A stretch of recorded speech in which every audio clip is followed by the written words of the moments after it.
dan tidak pernah kita melakukan hilirisasi secara masif. Datanglah pemimpin kita dari pinggiran kali Solo yang namanya Pak Jokowi.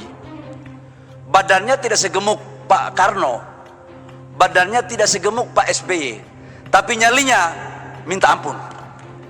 Ketika kita menyetop ekspor ore nikel, Eropa membawa kita ke WTO. Negara-negara itu tidak terlalu ikhlas untuk melihat Indonesia maju dengan mengoptimalkan kekayaannya.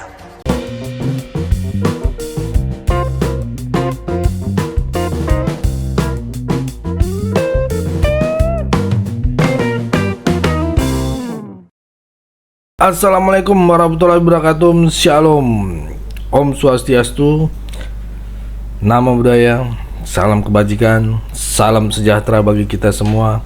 Rahayu Rahayu. Kembali lagi dengan saya di sini, Leonardo Sirait, di channel kesayangan kita ini, Sirait Media, yang terus menyuarakan suara rakyat jelata. Yang baru tahu channel ini, jangan lupa klik tombol bertulisan subscribe berwarna merah.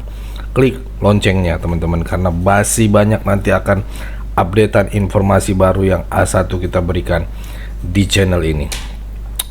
Oke teman-teman, kali ini kita membahas tentang video yang sangat menarik teman-teman, dimana ini merupakan pidato dari Menteri ESDM, yaitu Pak Bahlil ya, dan juga Ketua Umum Golkar, dimana beliau ini seakan-akan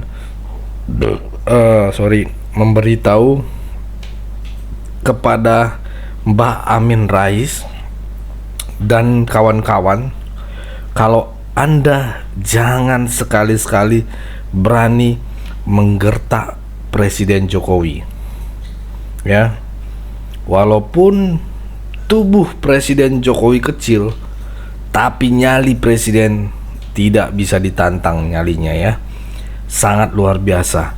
Jangankan Amin Rais, negara-negara Eropa teman-teman ya, negara-negara Eropa aja beliau tidak takut. Salah satunya Amerika ya, nggak takut-takut beliau gitu, disikat habis kalau perlu. Lihat berapa presiden yang menjalani tentang Freeport diambil alih lagi dari 50 tahun yang lalu ya, yang dikeruk oleh ante asing gitu ya teman-teman. Akhirnya Pak Jokowi yang dibilang pelongo-pelongo itu sikat gitu ya. Apa masalahnya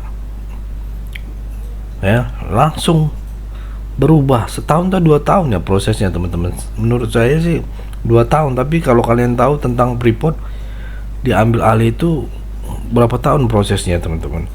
Nggak sampai 1 periode kayaknya ya teman-teman, 5 tahun gitu, nggak nyampe 2 tahun, entah 3 tahun lah paling lama itu teman-teman ya. Tapi biar lebih absolut gitu ya, mari kita saksikan dulu video berikut ini teman-teman, biar kita tidak gagal paham. Masa kepemimpinan Pak Jokowi di 2015 sampai dengan 2018, kemudian 2018-2019. Di BKPM itu dulu pimpinannya Pak Rektor itu orangnya pintar-pintar semua. Itu tamatan Harvard, rata-rata luar negeri lah. Nah, kalau kalian lihat grafik ini, realisasi investasi kita itu naik terus. Saya masuk 2019. Target investasinya sekarang hampir 2 kali lipat. Seorang peraja yang baik, atau kalau di kampus seorang mahasiswa yang baik, itu saya waktu menjadi aktivis punya prinsip, hanya kepada Tuhan yang saya percaya, manusia butuh data. Kalau seorang mahasiswa atau peraja ngomong tanpa data, maka patut kita pertanyakan intelektualitasnya.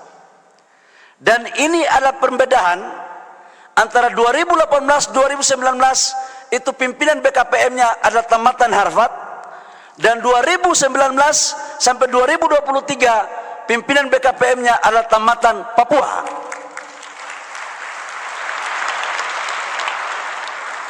Apa apa yang saya mau sampaikan untuk teman-teman, kampus tidak menjamin kualitas seseorang mahasiswa atau praja. Kalian mau sekolah dimanapun, di SMA, di pelosok manapun, ketika kalian masuk di PDN, harus kalian buktikan bahwa kalian lebih terbaik daripada orang-orang yang ada di pusat-pusat ibu kota negara. Ini yang harus saya mau sampaikan kepada teman-teman. Yang kedua, target investasi di 2024. Pertumbuhan ekonomi kita sekarang 2024 di kuartal pertama masih di atas 5%, 5-11%. Inflasi kita terjaga di bawah 3%. Inflasi di Argentina, di Turki itu sudah 80% sampai ada 100% lebih. Ini.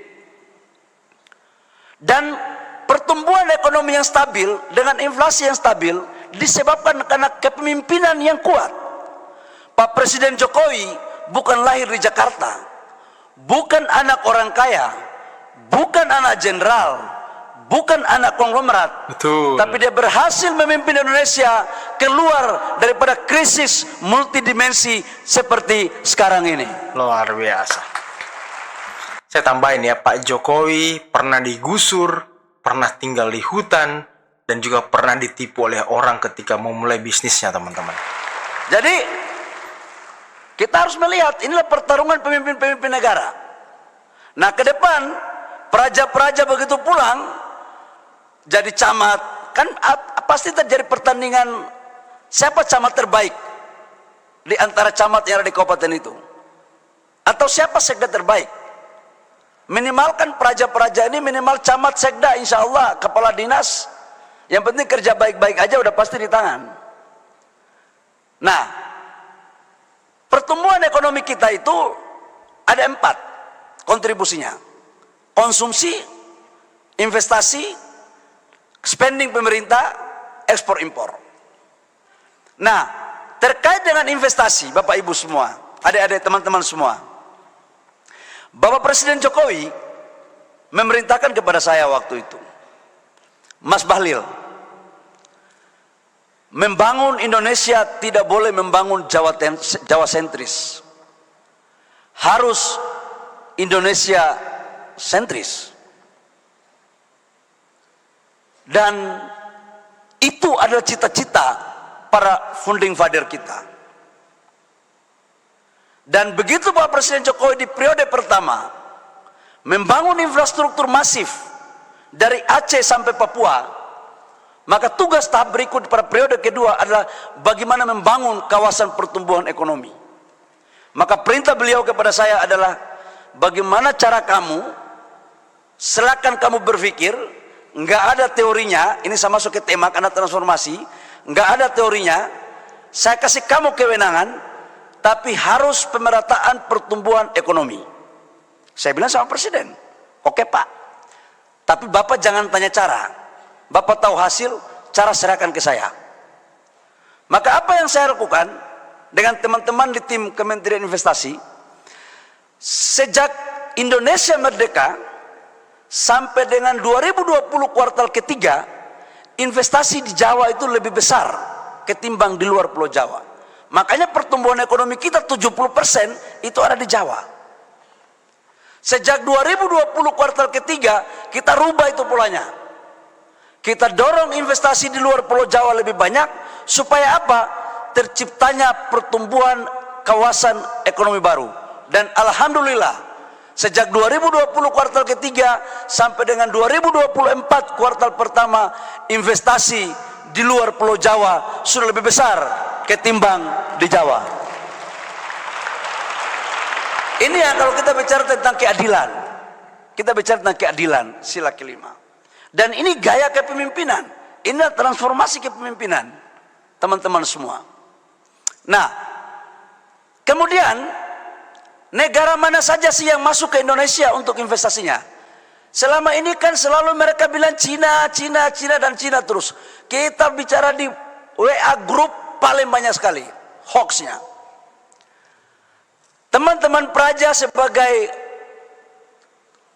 generasi muda pewaris bangsa dan generasi cerdas.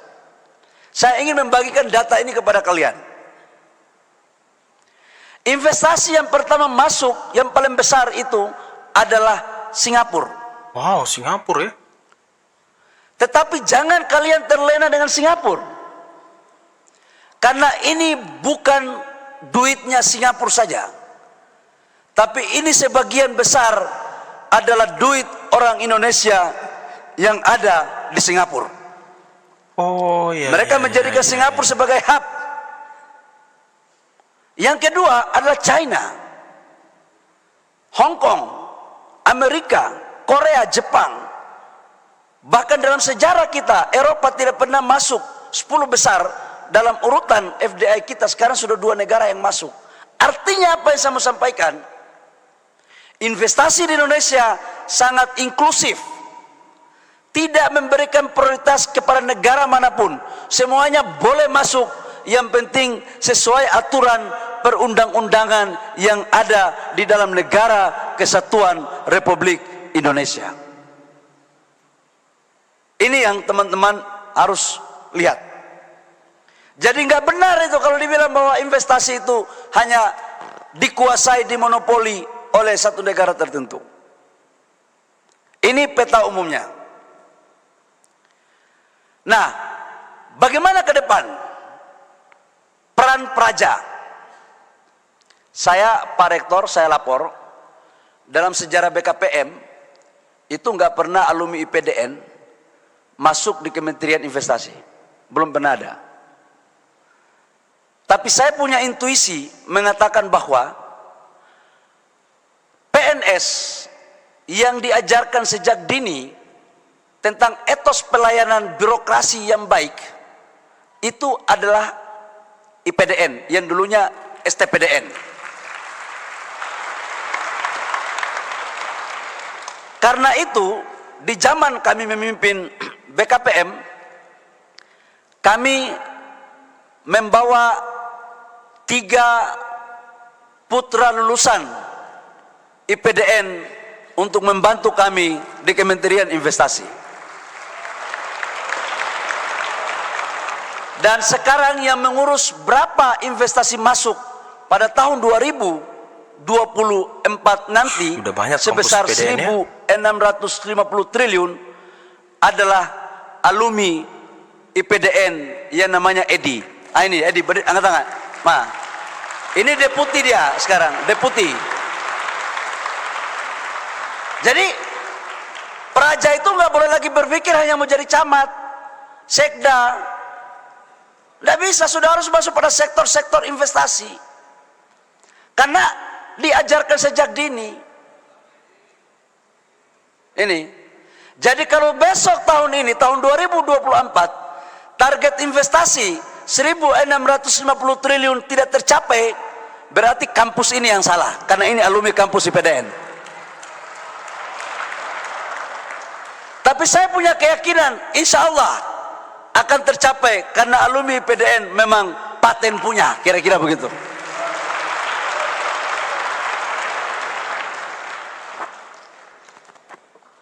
Manu, sampai berapa? Oh, tolong ingatkan saya, soalnya saya kalau ngomong tanpa tes kadang-kadang lupa jam. Lupa jam. Sekarang apa yang harus negara lakukan? Nah, kita berbicara. Apa yang harus negara lakukan ke depan? Bahwa Presiden Jokowi menyampaikan adalah program hilirisasi. Praja yang saya hormati, Belanda menjajah kita itu hanya mengambil apa? Sumber daya alam. Portugis menjajah kita mengambil apa? Sumber daya alam. Cengkeh, pala, rempah-rempah. Mereka olah semua di negara mereka waktu itu. Mereka jadikan negara kita adalah sumber bahan baku. Kemudian kita merdeka. Cokro Aminoto dengan Serikat Islamnya memperjuangkan sebagai embrio untuk memerdekakan bangsa kita. lewat lahirnya Budi Utomo, Sumpah Pemuda, dan kemudian Soekarno-Hatta memperoleh kemerdekaan kita. Tujuannya apa? Agar kita mampu mengelola seluruh sumber daya alam kita untuk menciptakan nilai tambah di negara kita. Tapi apa yang terjadi? Undang-undang sudah dibuat sejak 67 tentang hilirisasi. Undang-undang Minerba sudah dibuat sejak 2009 dan tidak pernah kita melakukan hilirisasi secara masif. Datanglah pemimpin kita dari pinggiran kali Solo yang namanya Pak Jokowi. Badannya tidak segemuk Pak Karno, badannya tidak segemuk Pak SBY, tapi nyalinya minta ampun. Nyalinya minta ampun. Wow. Ampun saya kalau nyalinya.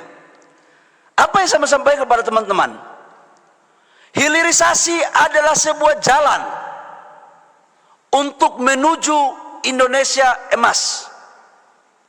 Maka ketika saya masuk di pemerintah, bahwa Presiden Jokowi memerintahkan kami untuk segera memikirkan langkah-langkah komprehensif terukur untuk merealisasikan investasi di bidang hilirisasi. Tepat pada bulan Oktober 2019, kami mendorong hilirisasi pertama di sektor nikel. Ekspor kita nikel di tahun 2017-2018 hanya 3,3 miliar US dollar. Hanya 3,3 miliar US dollar. Kemudian kita menyetop ekspor ore nikel ke Eropa. Kita menyetop dan kemudian kita membangun industri dalam negeri. Masif kita lakukan. Apa yang terjadi? 2023 nilai ekspor kita dari hasil hilirisasi nikel mencapai 33,5 miliar US dollar, naik 10 tahun hanya waktu 4-5 tahun. Naik 10 kali Pak Bahlil. Berarti selama ini kita dibohong-bohongi saja. Dan apa yang terjadi ketika kita menyetop ekspor ore nikel, Eropa membawa kita ke WTO. Negara-negara itu tidak terlalu ikhlas untuk melihat Indonesia maju dengan mengoptimalkan kekayaannya. Kita dibawa ke WTO. WTO itu adalah pengadilan internasional terhadap perdagangan. Kemudian kita kalah. Saya lapor ke Bapak Presiden, Pak, kita kalah di WTO. Apa yang harus kita lakukan? Kita menyerah atau gimana Pak? Kata Bapak Presiden, Mas Bahlil, negara Indonesia ini sudah merdeka. Yang tahu tujuan negara ini adalah pemerintah, presiden, menteri, DPR, dan rakyat Indonesia. Kita ini bukan negara provinsi kesekian daripada negara-negara maju. Karena itu saya perintahkan lawan naik banding untuk kedaulatan bangsa Indonesia. Wow, ini baru pemimpin. Kemudian kita banding. Apa yang saya mau ceritakan dari semua proses ini teman-teman semua? Ternyata sekarang di dunia itu sudah berbicara tentang green energy dan green industry. Sebentar lagi kita akan meninggalkan fosil dan batu bara. Semua orang akan berbicara tentang green semuanya. Salah satu contohnya saya mau bikin adalah pabrik mobil listrik. Mobil listrik ini ternyata dari 100% komponennya 40% itu adalah baterai dan 60%-nya adalah rangka mobilnya.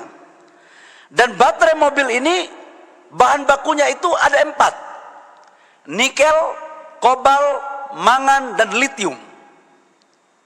Di Indonesia kita punya mangan, kita punya kobalt, kita punya litium. Yang enggak kita punya apa? Kita punya mangan, kobalt, dan nikel. Yang enggak kita punya litium. Litium ya. Ternyata saya baru tahu.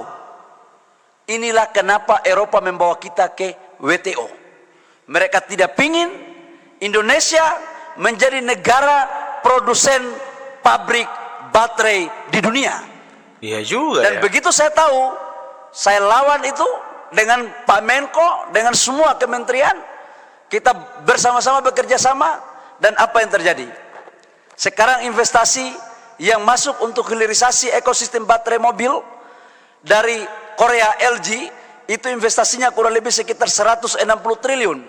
Dan alhamdulillah Pak Rektor, kemarin kita sudah resmikan pabrik baterai pertama di Asia Tenggara dan terbesar di Indonesia, di Kerawang. Ini yang dunia takut kita. Sebentar lagi di CATL akan membangun itu. Ini yang dunia takut kita. Tapi saya katakan untuk teman-teman pemerintahan kementerian lain di negara-negara lain, saya katakan sorry bos, pemerintahan Pak Jokowi sekarang menterinya nggak bisa ditipu-tipu, khususnya menteri ekonominya. Karena apa? Semuanya pemain, semuanya pengusaha. Pak Erik, saya, Pak Erlangga, Pak Luhut, bagaimana bisa digertak-gertak? Orang Papua bilang, adek kau baru mau tulis, kakak subaca. Itu. Kakak Subaca ya. Jadi nggak bisa lagi. Jadi kita sudah paham ini permainan global semua. Makanya kita buat supaya adik-adik praja ini menjaga kedaulatan ekonomi di daerah. Ini tugas kalian deh. Kami tugas investor masuk, tugas kalian melayani.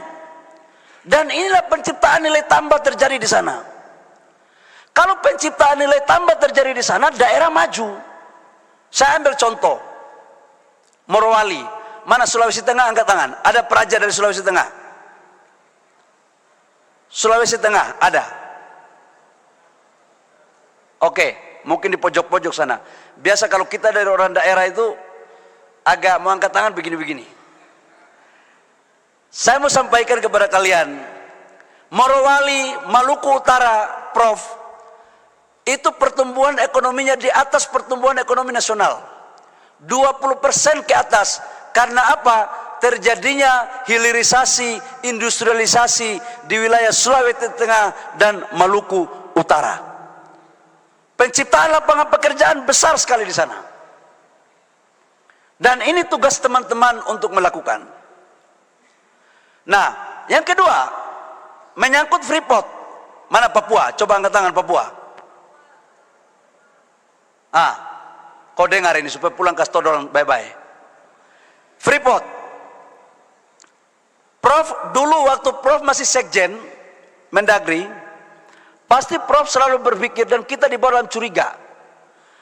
Ini Freeport ini mengeluarkan apakah hanya tembaga atau emas atau apa? Karena apa? Kita bawa konsentrat ekspor keluar. Kita nggak pernah tahu.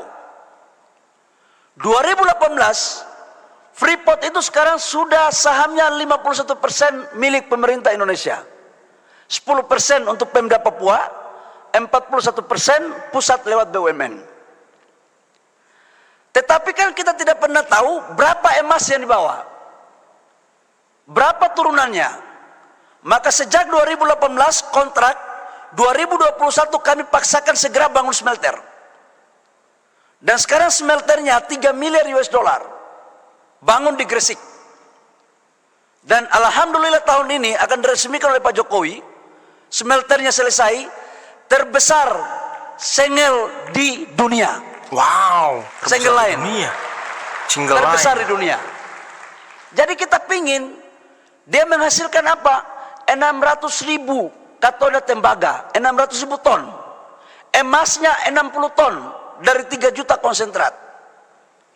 Supaya apa? Ini pendapatannya untuk negara kita. Jangan kita di Abu Leke lagi. Tahu Abu Leke? Tahu Abu Leke? Apa lagi Abu Leke? Ya pasti di wilayah timur tahulah Abu Leke itu. Abu Leke itu mirip-mirip bohong-bohong begitu Pak. Oh, menipu-menipu gitu ya. Kita nggak boleh lagi dipermainkan oleh negara luar. Kita nggak boleh lagi. Nah maka kemudian ini yang kita lakukan. Freeport ke depan akan kita melakukan proses perpanjangan.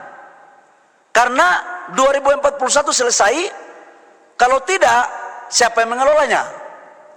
Terus sekarang sahamnya negara sudah 51%. Nah, dalam perpanjangannya nanti akan kita urus sebelum pemerintahan selesai, itu kita tambah saham 10%. Jadi total saham negara Freeport itu sebesar 61%, teman-teman semua. Wow, 61% ya. Dan waktu pemerintah mengambil alih Freeport 51%, kurang lebih sekitar 4 miliar US dollar. Dengan hasilnya sekarang, sudah beberapa tahun, insya Allah 2024, laporan dari Freeport, itu uang yang kita pakai untuk membeli itu, sekarang sudah kembali modal, break even point. Jadi kita sudah untung teman-teman mengambil alih Freeport sekarang. Luar biasa. Dan Freeport sekarang bukan lagi Freeport McMoran, sudah Freeport Indonesia, PT FI. Itu kira-kira yang saya mau sampaikan. Nah, sekedar gambaran, Manu, saya minta slide dong investasi ke depan 40 yang 26A ini. Ini peta jalan investasi kita ke depan untuk hilirisasi. Ini menuju Indonesia Emas. Kalau kita mau menuju Indonesia Emas, pertumbuhan ekonomi kita harus di atas 7%. Pendapatan per kapita kita harus di atas $10.000. Sekarang pendapatan per kapita kita 5.300, 5.400. GDP kita harus terbesar 5 sampai 6 terbesar di dunia. Oleh karena itu dibutuhkan mesin pendongkrak ekonomi. Nah, untuk membutuhkan mesin pendongkrak ekonomi, kami di Kementerian Investasi membuat salah satu cara alternatif, yaitu desain besar untuk hilirisasi. Di sektor oil and gas, di sektor mineral batubara, di sektor perkebunan, perikanan, kehutanan, pertanian. Supaya apa? Kita menciptakan nilai tambah di kita. Supaya penciptaan lapangan pekerjaan. Kalau lapangan pekerjaan tercipta, hilirisasi terbangun, pendapatan negara naik, upah naik, gaji pegawai negeri juga naik, praja juga kesejahteraannya pasti naik. Jadi itu kenapa kita butuhkan investasi yang kuat. Tidak mungkin negara ini akan maju kalau tidak ada sumber pendapatannya. Dan hilirisasi ini adalah jalan untuk menciptakan sumber pendapatan negara dalam rangka mensejahterakan rakyat yang kita cintai bersama. Saya pikir itu sebagai closing dari teman-teman, dan Kementerian Investasi sekarang mendorong untuk setiap investasi yang masuk ke daerah wajib berkolaborasi dengan pengusaha-pengusaha daerah, dengan UMKM daerah. Orang daerah harus menjadi tuan di negeri sendiri. Jangan mereka menjadi penonton. Permennya sudah ada. Nah, tugas nanti praja-praja yang baru selesai pulang jadi pegawai di daerah, tolong tuntun teman-teman yang baru selesai sekolah.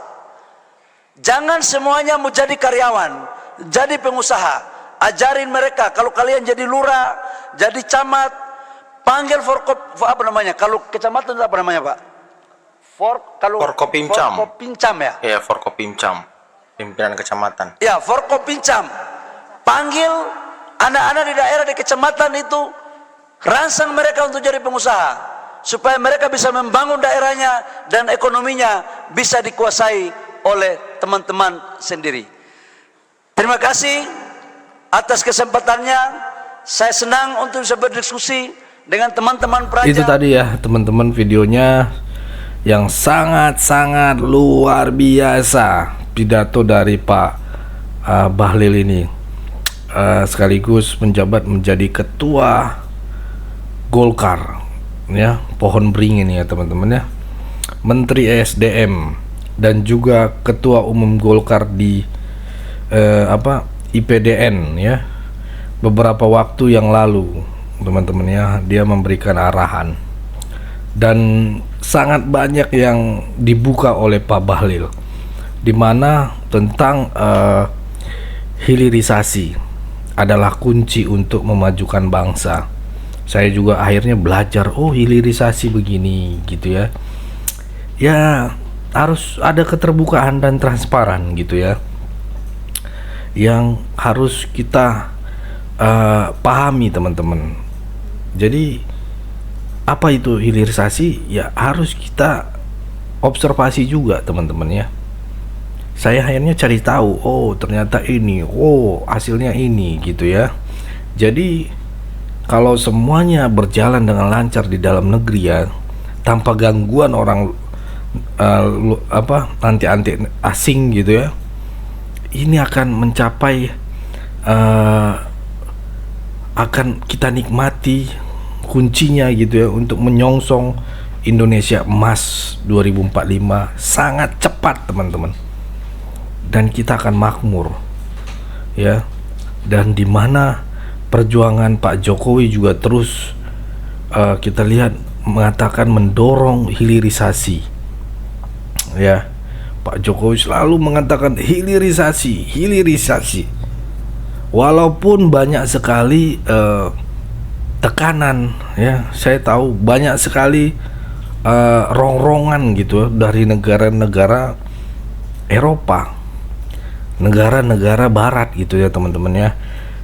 Kita selalu digugat, tapi Pak Jokowi punya nyali untuk banding. Ya ini bikin kita semangat ya, karena biasanya ya kalau pemimpin mengajukan gitu, pemimpin pemerintahan mengajukan terus kalah gitu ya, ya udah diem aja, nggak mau banding, nggak ada rencana apa-apa lagi, nggak ada nyali gitu ya. Ya udahlah, timbang kita nanti perang nanti tiba-tiba gara-gara hal seperti ini, tinggal di bumi hanguskan, di rudal dan sebagainya. Tapi ini Pak Jokowi berani gitu nyali. Saya perkirakan dia juga ya tanya panglima dulu, tanya ini dulu, tanya pengkaji semuanya gitu ya. Akhirnya ya nyalinya gitu, berani nggak gitu, ayo kita gugat lagi gitu ya, kita banding gitu. Pasti dia diskusi gitu. Tapi kalau pemimpinnya begitu udah kalah, ya sudahlah, kita terima ikhlas gitu ya. Itu namanya ya udah gitu. Tapi Pak Jokowi nggak ada kata kalah, ini milik kita gitu ya. Dan dia nyalinya sangat luar biasa teman-teman. Itu teman-teman, apa pandangan kalian teman-teman ya di video kali ini? Bagaimana? Boleh berikan pendapat kalian di kolom komentar hasil dari video yang sudah kita bahas. Ayo kita berdiskusi di kolom komentar, dan pastinya komentar-komentar kalian itu akan bermanfaat bagi pandangan-pandangan kaum sebelah gitu ya, kaum 16%, kaum 24% gitu ya, yang ataupun kaum yang suka mengolok-olok Pak Jokowi. Ketika dia nonton video ini, akhirnya dia membaca kolom-kolom komentar yang begitu cerdas gitu ya, begitu maju dari pemikiran mereka gitu ya. Oke, itu aja teman-teman pesan saya. Pokoknya tetap jaga persatuan Indonesia, jangan mau dipecah belah, jangan mau diadu domba, karena NKRI harga mati. Saya Leonardo Sirait, mohon undur diri. Bye bye.